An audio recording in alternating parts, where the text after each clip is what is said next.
Oi, pessoal, a gente tá falando de um tema muito importante na área da medicina, muito importante de verdade.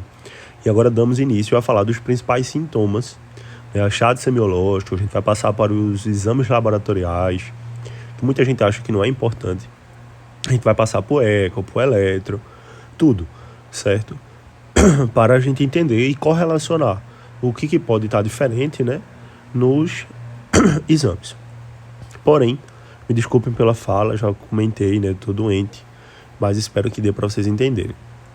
Iremos falar dos principais sintomas que acometem a pessoa que está com insuficiência cardíaca. Lógico que nem todos estarão presentes naquele paciente, né? Não é necessário ter todos. Porém, é daí que a gente fala até do diagnóstico, certo? Um dos primeiros sintomas que aparece é a dispneia, certo? A gente sabe que a dispneia é aquela dificuldade em respirar ou praticamente a sensação de falta de ar. E isso ocorre porque o coração fica enfraquecido e não consegue bombardear o sangue. Isso a gente já sabe, porque a gente já viu a fisiopatologia da doença, certo? Então, meio que correlaciona com o coração. Se o coração não bombeia sangue, sangue não chega no pulmão. Pulmão não faz hematose e aí, consequentemente, não chega oxigênio para as células do corpo. Então, o paciente ele fica com dispneia. E aí a gente fala basicamente da ortopneia, que seria a dificuldade de respirar quando deita em plano, quando está deitado em plano. E alivia quando o quê? Se senta ou fica em pé. Ou seja, não está pressionando a caixa torácica. E isso mexe também com a questão da anatomia. Anatomia que eu já comentei, o coração fica entre os pulmões, certo? E também isso acontece porque isso basicamente ocorre por causa do aumento do retorno venoso. Falou em ortopneia, lembra disso, aumento do retorno venoso ao coração quando se deita. E aí se configura como a ortopneia de insuficiência cardíaca. Quando o paciente se deita, né, basicamente a gravidade faz com que chegue o quê? Mais sangue venoso para o coração. E vocês sabem, sangue venoso é rico ou pobre em oxigênio? É pobre. Então isso enfraquece mais ainda o sistema cardíaco, certo? E aí, a dispneia paroxística noturna. Eu falei em dispneia por geral, mas a dispneia paroxística noturna que surge após a pessoa se deitar. É aquela dispneia que a gente pergunta assim, você acorda suado, sabe? E basicamente desperta o paciente. O paciente acorda com falta de ar. E é muito específico para IC, certo? Que é insuficiência cardíaca. A tosse noturna, certo? Que é secundária a congestão, né? A parede brônquica, os brônquios ficam com congestão e aí faz com que o paciente precise tossir, né? Para exalar aquele fragmento ali, né? Do líquido que fica preso ali, né? Nos arcos brônquios. Mas a gente pode falar também de cianose. A cianose vai estar presente na maioria dos casos, né, que é quando existe uma coloração isolada da pele e mucosa devido à falta de oxigenação. A gente pode falar, né, que possa ser que exista mudança no peso corporal, então, né, devido à retenção de líquidos. Lembra que a gente fala que pode fazer edema, tunil? A massa corpórea pode aumentar por causa desse líquido. A gente pode falar da taquicardia, lembra que se chama de compensação, faz o que o coração aumente a frequência cardíaca, aí fica com mais de 120 batimentos por minuto, 110. Aí a gente também tem a nictúria, vocês já ouviram falar, que é a necessidade de urinar durante a noite por causa do edema. Palpitações, certo? Que é aquela sensação dos batimentos acelerados, também está presente. Eu já falei de edema, né?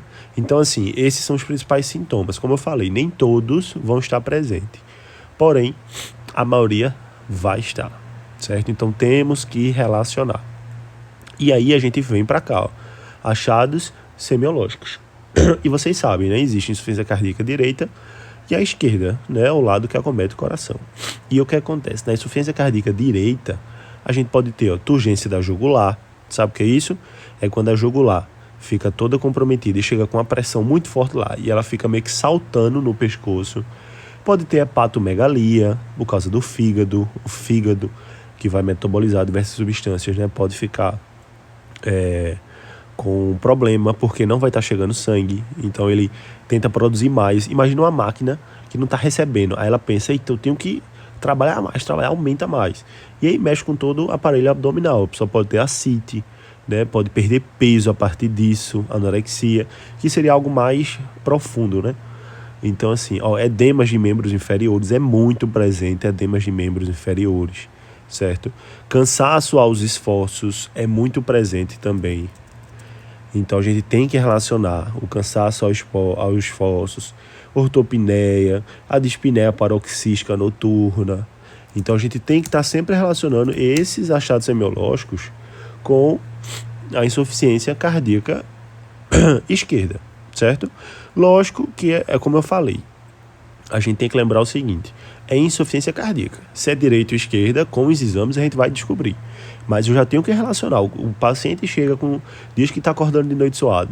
O paciente está com a dispneia grau 3, grau 4, né, que não consegue escovar os dentes, se sente cansado, ele diz que não pode mais para a rua, né, tá com batimentos cardíacos acelerados, ele está com turgência no jugular, então a gente já tem que raciocinar com uma certa insuficiência, né, cardíaca. Ele está com edema de membros inferiores, tá certo?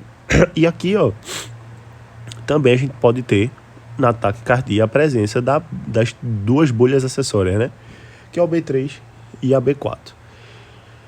E aí, né, só para a gente revisar um pouquinho essa parte, a gente tem que entender o seguinte, que essa terceira bolha, ela também é um som cardíaco adicional, certo? Lembrar disso, que pode ser ouvido, certo? E aí o que acontece? Ela é logo após o segundo som cardíaco, que é o quê? Quando a gente tem um segundo som cardíaco, esse som cardíaco, esse segundo, ele está sempre associado com fechamento das válvulas semilunares durante a diástole. Não esqueçam disso. Então, a segunda batida do coração, vamos dizer assim, para ficar mais fácil, está relacionado com o fechamento das válvulas semilunares durante o quê? O relaxamento, certo? Então, quando está relaxando, eu fecho a válvula semilunar para não passar o sangue. E aí, se ao esse fechamento tiver uma zoada, se for um fechamento brusco, forte, rápido, a gente vai escutar. E aí seria a terceira bolha, que a gente chama de boom. Então, a gente diz, né, que a terceira bolha, ela é caracterizada pelo boom. Um boom baixo, sabe? E é meio que... E também, né, médicos falam, isso eu tô falando mais dos meus professores que falam. Esse boom, essa terceira bolha, ela é mais associada com... E ela é mais fácil de escutar quando tá inspirando.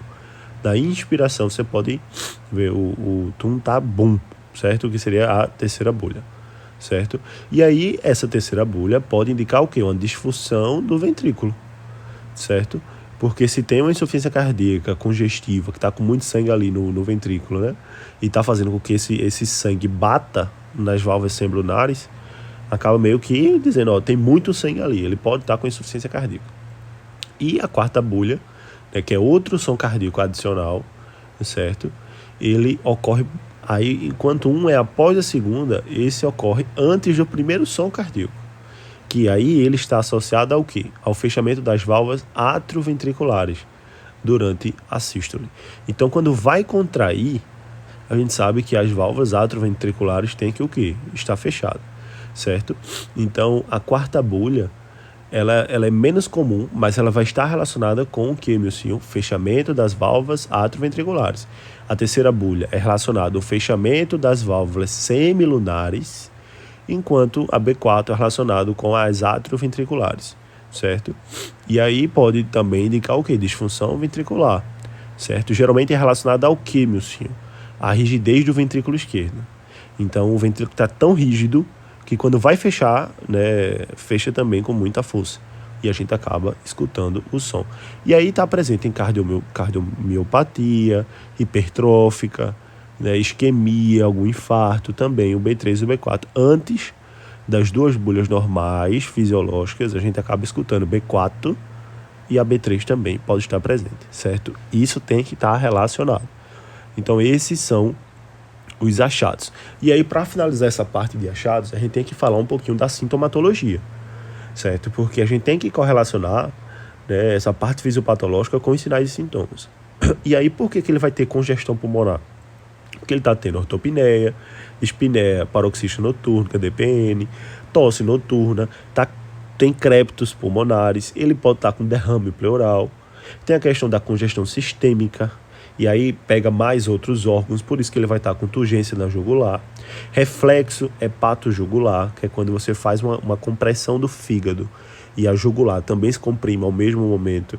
Ele pode estar com ascite, hepatomegalia, que é aumento do fígado, ganho de peso por causa do edema dos membros inferiores, então tem que estar relacionado a isso. E se for mais relacionado ao baixo débito cardíaco só, então ele vai ter extremidades frias, porque não chega a oxigenação, baixo débito urinário, o corpo não quer perder água nem sódio, lembra? Por causa do sistema renina-angiotensina. Ele vai estar com sono, prostração, cansaço, anorexia, entendeu? Aumento do tônus simpático, lembra? Os receptores, barroreceptores. Ele vai estar com taquicardia, palpitação, síncope.